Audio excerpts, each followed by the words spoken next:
morning, everybody. Thank you very much for joining. I'm going to keep this a little bit interactive as well, so thank you very much for coming in. As Mehdi said, I've got a number of years of experience within what we call emerging technology, kind of Internet of Things, etc. Way too many than I really kind of want to admit to. But the purpose of this session is really kind of for me to give you a little bit of an insight in terms of sort of the world I'm kind of dealing with, some of the clients I'm dealing with. Obviously very much focused around the healthcare side of things. There's kind of two questions really a client's going to ask me typically sort of up front. A, what is Internet of Things? What does it really mean to me, Patrick, in terms of my business? And how do I start? So two very simple questions, but the answers are not always kind of as straightforward as you might think. So hopefully as we kind of go through the next sort of 20 minutes, I might help you, if you're in a very similar position, to maybe kind of unearth some of these kind of answers. But as I said, every client is always a little bit different, and I'm more than happy to kind of, if you want to afterwards, have a chat with me, kind of elaborate a little bit further. The first thing I would like you to do to sort of kind of get a little bit of interaction going is have a little look at this kind of graphic behind me. So you see a tractor, a washing machine, and some potholes on the road. Have a little think about, as we kind of come back to it a little bit later on in the presentation, which one is the odd one out when it comes to Internet of Things. So coming back to the first question clients asked me, what does Internet of Things really mean to me? And there is, I think, some validity in terms of, there is a lot of confusion. There's a lot of hype around Internet of Things. And here is one of the answers, because people call it different things, different names. The Internet of Everything, the Web of Things, etc., etc. Ultimately, they all kind of mean the same thing. Marketing has done a great job to confuse people. But if you kind of strip all the marketing blurb away, it kind of means something very, very simple, and actually something which we've had for many, many years to come. And that actually astonishes a lot of people. So what is IoT? IoT is very simply, it's kind of making things, assets, smarter than what they probably were kind of yesterday or last year. It's kind of providing me more insight, more information about how they perform or how they should be performing. So the Internet of Things is really about new data insights. It's about actionable insights and information, which kind of leads to reducing costs and to kind of provide collaboration, but also to kind of transform businesses. And that is really key. It is not about just sticking a sensor onto something and just generating data. It is what you do with the data. And very simply speaking, it is what you do with those ones and zeros all of a sudden you kind of generate. The trick really is kind of how to kind of make sense out of it, but also how to commercialize it. I've worked with a number of companies who kind of didn't quite get IoT in the sense of they just want to play in IoT because everybody else does it. That should not be your strategy. Your strategy should always be make some money out of it. Sounds easier than what it kind of just make it look like, but that is really the aim of the game in terms of when it comes to IoT. Now, interestingly, there is lots of research done about IoT and how it affects different industries.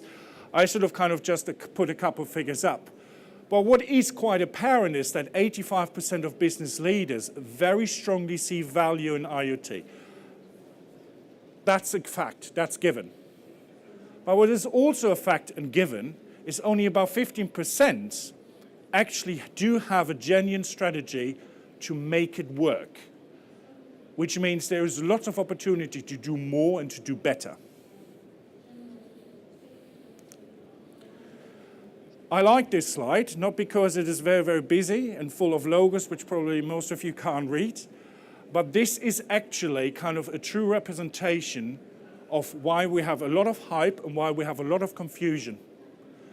This currently is most likely already out of date anyway, but it gives you a glance in terms of organization, companies working in this environment. So it is a great slide in order to kind of really understand who are the ones I may need to kind of engage with. And one takeaway I'd like to give you away straight away is please don't think you can do IoT by yourselves on your own.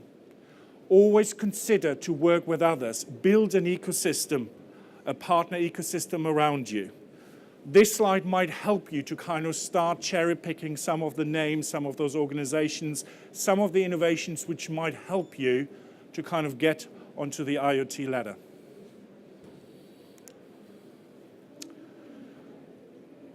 So as I said, IoT is about a transformational journey for a lot of companies. The aim of the game is really kind of to be in the top right-hand corner. It's to kind of have something what makes you different in the market. And that different in the market is most likely something to sell the thing you currently produce in a different way, a different business model. And there aren't that many companies yet who kind of have really exceeded and excelled in that. The majority of companies, I would say, are kind of sort of at the bottom stage. To kind of, start exploring sensors, start exploring data. Can I just have a show of hands for those in the audience? Who thinks you are on the right-hand side, who actually generally have kind of played with sensors, played with data, you know about it, you actually changed your business and actually drive more revenue, more growth by actually having new business models? Okay? Who thinks you're sort of at the other end of the spectrum? 2, 3. Who thinks they're not even on the list yet? Okay? So those who haven't raised their hand were either too shy or you're genuinely kind of sitting at the bottom here. That's not a shame at all, to be honest. Most of the companies and clients I've been working with, they're not even on that list, and they are very big household names. Some are somewhere in between. Then we have constellations where you have certain business units which are sort of in the middle, and some business units, they're not even anywhere seen on that slide. And that's a very common picture. So knowledge transfer and sharing of information, especially in large organizations, is incredibly difficult. So if you're not on this ladder yet, don't worry, there is still time.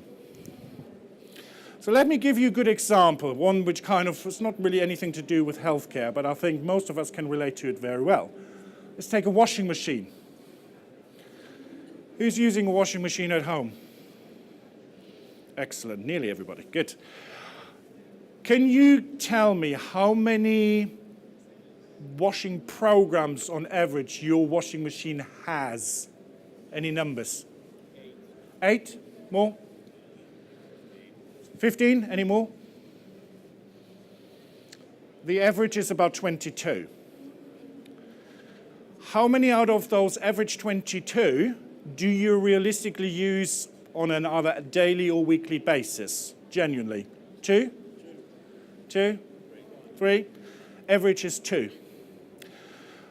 Do you start seeing a little bit sort of kind of a pattern here? So you have a super duper washing machine with, kind of God on the earth features, which you're never ever going to use, but you've paid for them. But you realistically only use 2 programs. So how does that kind of fit into IoT? First of all, let's assume we put a sensor into this washing machine. The sensor can do a number of wonderful things. First of all, it monitors the washing machine.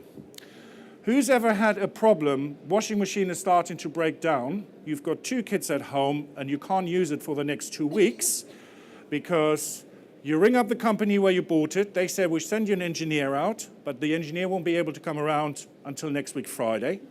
That's 1 week gone. Engineer turns up, says, yep, it's your motor. Unfortunately, I haven't got one on the back, I need to order one. Takes another week to come back.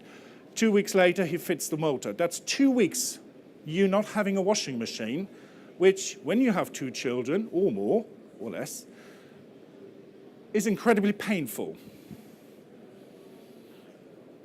So, coming back to IoT, a sensor can start detecting potential problems before they happen. It can start predict and prevent potential outages of washing machines. And actually, washing machine manufacturers are now starting to implement IoT in washing machines. But it also has the ability to make a stronger link and connection to you as a consumer. And this is quite an interesting thing. When you buy a washing machine, you typically buy it from a retailer, somewhere on the internet, plenty available. But how many of you really kind of fill out a registration form or card to send it back? Not really. So the manufacturer never really has got a link to you as a customer. Coming back to IoT, the device you put in, they put in, effectively kind of communicates with you. And now with the modern technology, like a mobile phone, you can interrogate the washing machine. You can even set it so that, you know, you're in Coventry at a lovely exhibition and you can say, oh yeah, I've loaded it, but I forgot to put it on. There you go. As long as I've got an internet connection, I can start it remotely from anywhere I am in the world. It's a great feature. Trust me, when you're in situations where you need it, it's great. Otherwise, you kind of say, well, you know, it's kind of just fast. But the key is really, IoT can help me understand that if I design a washing machine, why do I need to design the latest, greatest washing machine with kind of 150 programs, whereas I know what my customers want and need are maybe 2, maybe 3, tops 4 different functions. And I'm going to point your attention to kind of what's on the right-hand side here. It is ultimately about the customer experience. And those two words should be always in your mind when you talk about IoT. It is about customer experience. The data, the insights you generate through those sensors in your assets, in your devices, always leads to driving a better customer experience. Because you can have the best product, service in the world. If no customer wants to buy it, what's the point? IoT can help. I'm not saying it kind of solves all the answers you've got, but it certainly is kind of something which can enable you and unlock a lot of potential and insights you may not have before. Also, the data you generate in your washing machine could be of value to other companies in your ecosystem. You might find that's, but what's in my ecosystem here? That ecosystem could be, for instance, energy companies, could be insurance companies. Think about the connection of, I have a connected washing machine which is clever and intelligent and minimize the risk of flooding in my household.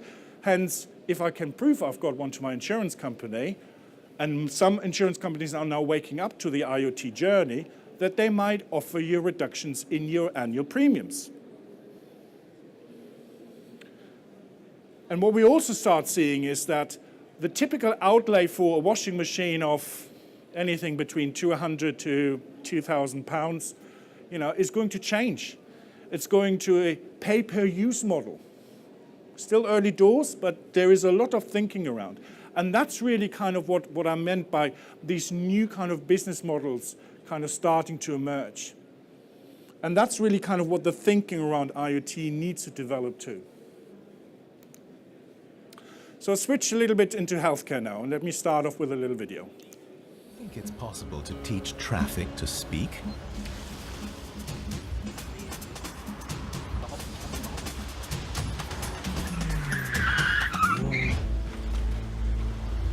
Do you think a car can call an ambulance faster than a phone?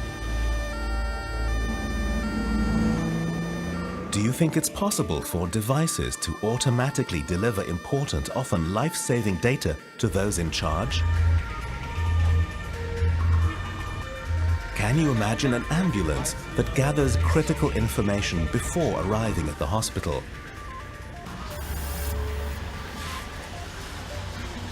And that a patient could be examined before he even enters the emergency room, saving precious time for the patient and his family. None of this is science fiction. It's all part of a concept that our team has been working on for several years, the Internet of Things.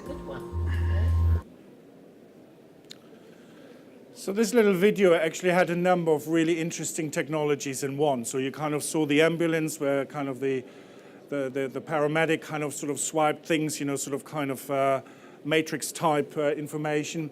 That's what's known as kind of augmented reality. So it's information coming up in front of you, in front of a screen. It's technology which has been around for many, many years. It's only just now really starting to come sort of kind of into the mainstream. But it has a number of kind of real benefits. But in order to kind of really make the technology work, you need to realize that the information coming into kind of what you see is not necessarily coming just from one particular system, it comes from many.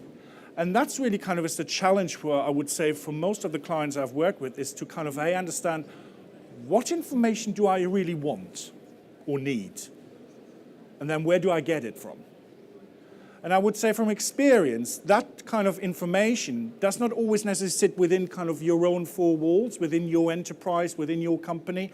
I would actually say 80% of that information sits externally. Information you may not have instantly access to. And that could be, for instance, social media information. Facebook, Twitter, LinkedIn, and so on. Very, very relevant, important data. Question is, how do I get hold of it? And there are ways of doing that. If you're still not convinced that IoT is important for healthcare, this is kind of the first proof point. Nearly a third of devices now being deployed are in healthcare, and that number will grow. And kind of, if we believe the statistics, and as I said, depending on what sources you look at, the numbers always differ greatly. But, kind of within the next sort of kind of 7 to 8, 10 years, it will be a lot. And I think this is kind of the opportunity for every company. It doesn't matter if you're a very large company like an IBM or a very small company like a one-man band, you will be exposed to IoT in some shape, form, whatever. And you need to be ready for it, because ultimately it will be your customers, in some respect, driving you to kind of be innovative. So let me give you sort of a couple sort of kind of use cases where it kind of becomes more and more relevant. So, have I taken my medication? Interesting question. A lot of GPs always obviously trust and believe that the patients kind of use the pills, medicines, kind of accurately and timely. But honestly, there's still a lot of no evidence, so to speak. But the Internet of Things can help. And there's lots of devices, solutions already out there. Smartwatches, some of us already run around with kind of Apple Watch or Android Watch, monitoring sort of our health. It's a reasonably high basic level still, but I would say as technology progresses, as technology becomes cheaper, we will see kind of the next generations of those smartwatches doing even more greater things than what we kind of currently imagine they do. Things like electronic pill dispensers, where you actually have also the swallowable pill as well with a little camera which kind of, goes inside you. All of these things are pretty much already available, but they're not necessarily as widespread. Another use case, I want to track my own health or that of a loved one. And actually the last one, the one of the loved ones, is actually quite an interesting one, especially if you want to look after the elderly. If you want to look after your grandparents, your parents, any other relatives, who are remotely, how do you do that? And again, Internet of Things is a great enabler nowadays. The technology is really kind of advanced. It's at a price point nowadays where it is affordable from a consumer perspective, certainly. So one of the things when I actually did a little bit of research for today, I wasn't aware of is, you can get smart nappies. Now, would I have a smart nappy on my little boy when he was kind of at that age? Maybe not. It would depend a little bit on the price point, I guess. But, kind of, it can analyze the urine hydration levels and identify any signs of UTIs. Okay, would have been probably great. And there's obviously a reason why somebody kind of invented it. But, you have to kind of think sort of kind of in a larger commercial model in that respect. Fitness, absolutely. Fitness and well-being, one of the key topics certainly around health. Everybody wants to kind of be fitter, but, kind of is kind of not finding the ways of measuring it. Interestingly, though, looking at some of the research I've seen over the last couple of months, people are starting to move away now, actually, from those kind of Fitbits and smartwatches a little bit, because there seems to be a trend a little bit in terms of, believing the accuracy of the information and data. And that's purely because I think some of the technology which has been introduced into the market is quite early on. It's maybe not quite as accurate as it maybe is portrayed to, but as I said before, technology kind of evolves very, very quickly, and it will change. And I think that kind of a dip will kind of change very, very quickly. We want to prevent and control infections. I've worked with Wolverhampton Hospital in the UK to kind of bring in RFID technology to monitor staff, nurses, and doctors, kind of washing and cleaning their hands on a day-to-day basis. Again, a use case we actually find across a number of hospitals nowadays as well. We want to increase the medical device utilization. This actually interestingly comes from the manufacturing side of things. So manufacturers are actually now starting to kind of really say, I've got lots of machines out there. I roughly know where they are, but I don't know how they perform. And actually, that thinking actually is now triggering into sort of kind of the healthcare environment. So for instance, there are 105,000 CT and MRI scanners globally. Don't know how old the number is, 2013. So give or take maybe a couple more now. But it's a lot. So imagine if we could put a sensor onto each of them, which is relatively easy, and if we can combine all that data into kind of a central pool, how brilliant would it be so that I understand which machines are where, but also how they perform, and where maybe and those who are not performing, maybe I need to kind of send an engineering crew in to kind of fix it. And if you look at some of the statistics, and actually these are kind of pretty much spot on in terms of what I've seen with working with clients, is a sort of kind of 50% reduction in mean time, but also kind of the money you save by directing maintenance staff to those machines who really need help and support to be fixed versus those who are very happy and actually don't need anything at all.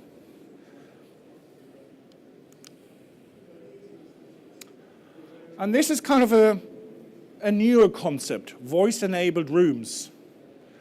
So imagine you're kind of a patient in a room and you use your voice to say, blinds up, blinds down, bed up, bed down, kind of sort of basic, simple things where either you need to either physically get out of bed and do it, or, kind of sort of press one of these buttons, on the side of the bed, but you just use your voice. Anybody know Amazon Alexa?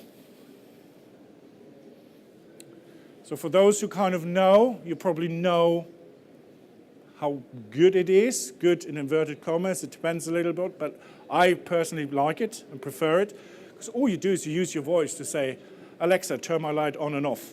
Alexa, tell me what the traffic is. Alexa, tell me what the weather is, etc., etc. Just through my voice.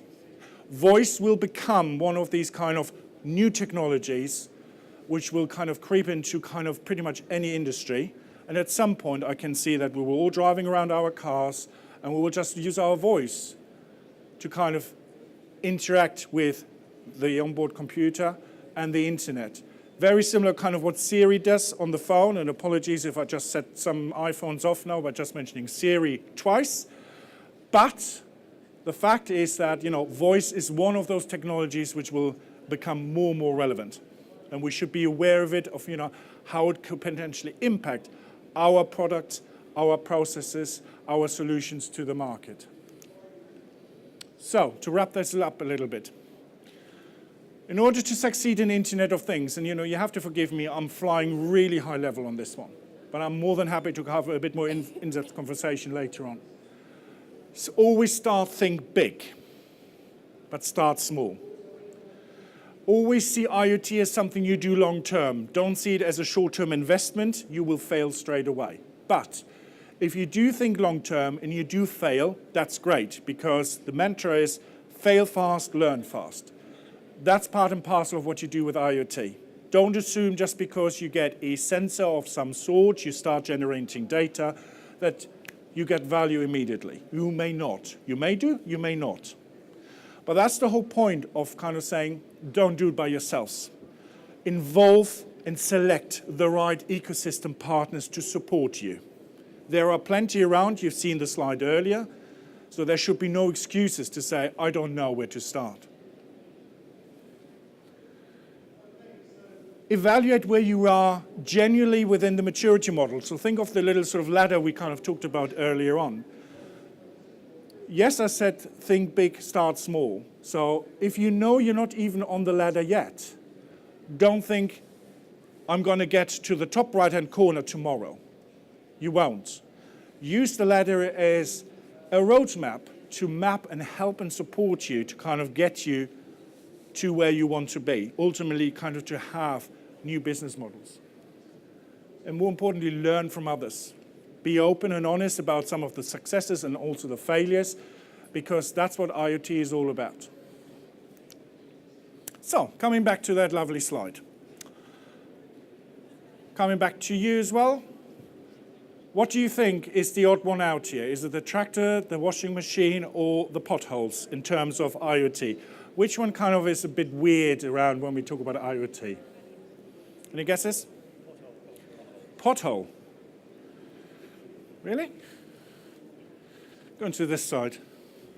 Any guesses? Tractor. Interesting. Yeah. Anybody for the washing machine? Obviously not. You were all listening because I used the washing machine a few minutes ago as an example. So, okay. To confuse you even more, because I really kind of was telling a bit of a lie, they all have something to do with IoT. The tractor one is a really good example for companies who are on the top right-hand corner in terms of differentiate business model. John Deere is one of those companies I enjoy kind of talking about because they've really shown and proven that IoT works for a company. John Deere, big tractor manufacturer, well-known worldwide, will continue manufacturing tractors and farm machinery for many years. A couple of years back, they started experimenting by putting sensors on the farm machinery, only because they wanted to have a closer link to the farmer, which they never had before. So think about this washing machine example we had earlier. It's exactly that same thinking here. Now that they had these sensors on those tractors and the farmers used them, they started understanding how farmers were using them. Hence, they were starting to be able to offer better services. But the clue now here is that John Deere has now actually developed a third leg to stand on of their business, and they're now selling data as a service to their customers. That data does not only just come from the tractors and farm machinery, it also comes externally. That could be weather information, that could be soil information, that could be God knows what any information is out there which is relevant for a farmer to kind of, have a better yield on their crops than maybe the previous year. And that's kind of, for me, is a great example of how to make IoT work well. Okay, so how does the pothole fit into this? Ladies and gentlemen, if you've never heard of the tweeting potholes of Panama, you will now. It would seem that in the rush to build a modern city, Panama forgot to take care of its existing streets, creating the contradiction of modern buildings and damaged streets. Modern buildings, damaged streets. And this is not amusing for the people that drive on these streets every day. The most influential news show of Panama decided to take the thoughts of these angry drivers directly to those responsible. Telemetro Reporta presents The Tweeting Pothole. Inside potholes on the busiest streets of Panama, we installed a device that every time it's run over by a vehicle, sends a complaint tweet directly to the Twitter account of the Department of Public Works. In addition, a special segment was created in the news show. Desde hoy hay una novedad en el noticiero y precisamente vamos a presentarla. Se trata del hueco tuitero. Veamos de qué se trata. We went out to the streets to get the drivers' opinions, and they took this as an opportunity to share their experiences and discontent. Es un hueco, es un cráter que hay aquí. Todos los días tenemos que estar chisteando esto y en algún momento el carro se va a dañar aquí. We also presented the complaint tweets as part of the segment. Vamos a ver qué otro tuit ha emitido el hueco tuitero y nos dice, denuncia al MUC de Panamá, estoy harto de que se me culpe por los accidentes ocasionados por chifiar un hueco. Tapen los huecos y punto. Ahí está la etiqueta, calles dignas. Many people followed and participated. They didn't just take a liking to the tweeting pothole, but also took it as someone that they could interact with and would make their claims public. Not surprisingly, potholes started disappearing. The streets are being repaired. Our tweets started a solution that is currently being carried out. With this initiative, Telemetro Reporta pointed out the hassle drivers suffer every day directly to those responsible. And here you see the power of data and information in something which is kind of very trivial. So where I leave you is this kind of little device here, which you see on the right-hand side. This answers the question, how do I start and where do I start? If I ask you, if you've got 20 or 100 pounds to start off with, in the sense of, can you afford to invest 20 or 100 pounds? Probably the answer would be yes for most of you. Get yourself one of those. This is a 20-pound tag, very easily available on the internet. However, what this sensor is kind of special is it's got about 10 different sensors inside of it. And if you're kind of thinking about sort of kind of data and kind of what it means to you, start off with a 20-pound device. It connects to the internet. You can play around with the data. You can start kind of understanding what the data means. It's the starting step for you. It is not necessarily the answer to your problem. But if you want to start off small, inexpensive, Premier Farnell, by the way, I don't have any shares in it. I'm just kind of recommending it because what I tell to my clients when they ask me the question, where do I start? I said, have you got 100 pounds? And they say, of course, yeah, I can put on expenses, no problem. Get yourself 5 of these. Get yourself a cross-functional representation of your organization, of your teams in one room. Put them on the table. Tell them very briefly how to set them up with an iOS or Android device. And then say, go away for a week, come back and tell me what you can achieve by utilizing data from this device. Now, don't expect them to solve world hunger, but at least expect them to come back with 2 reasons. A, they will start understanding how a very simple, inexpensive device like this might start generating idea how the data might help support your company, your business, your processes. But much more importantly, especially if we're talking about a larger company environment, you have people from different parts of the organization collaborating together. And that, for me, ladies and gentlemen, is a £100 well spent. Because we all know how much we suffer from silos inside our organization sometimes, where people don't necessarily can or wish to sort of kind of collaborate and share information. Something like this, with a little bit of kind of time and investment from people involved, will help. And the feedback I had from my clients is, this is great, this is fantastic, this is kind of really the starting stone. This is not the answer to your solutions or your problems. This is a starting point. And with that, open for questions.